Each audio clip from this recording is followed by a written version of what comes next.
from the pit to the palace. Long ago in the land of Canaan, there lived a young man named Joseph, the son of Jacob. Joseph was loved deeply by his father, who gave him a beautiful coat of many colors. But this special love made Joseph's older brothers jealous. Joseph also had dreams, big dreams. In one dream, he saw bundles of grain bowing down to his bundle. In another, he saw the sun, moon, and stars bowing to him. He believed God had a special purpose for his life. But when he told his brothers about his dreams, their jealousy grew into hatred. One day, while Joseph was bringing food to his brothers in the fields, they saw him coming and plotted against him. "Here comes the dreamer," they said. They tore off his colorful coat, threw him into a deep pit, and later sold him to merchants going to Egypt.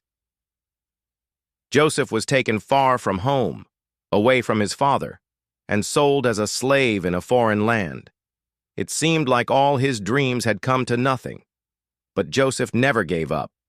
He worked faithfully and trusted God, even in the darkest times.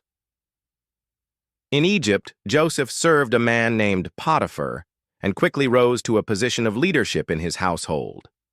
But trouble came again. Potiphar's wife falsely accused Joseph, and he was thrown into prison, an innocent man. Still, Joseph didn't lose faith. In prison, he helped others, interpreted dreams, and kept trusting that God had not forgotten him. Years passed, and one day, Pharaoh, the king of Egypt, had troubling dreams no one could explain. Joseph was brought from the prison to interpret them. Through God's wisdom, Joseph explained the dreams. Egypt would have 7 years of abundance followed by 7 years of famine. Impressed by his insight, Pharaoh made Joseph the second most powerful man in all of Egypt, governor over the entire land. When the famine came, Joseph's brothers traveled to Egypt looking for food. They did not recognize him. Joseph could have taken revenge, but instead, he forgave them.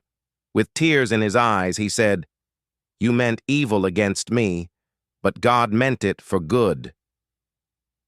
He welcomed his family with love and provided for them, saving them from the famine. Joseph's dream had finally come true, not just for his own success, but to help others and fulfill God's plan. Joseph's journey reminds us that even when life seems unfair and our dreams feel far away, God is always working behind the scenes. Sometimes we go through the pit before we reach the palace. But if we remain faithful, patient, and forgiving, God can turn every hardship into a blessing, not just for us, but for those around us.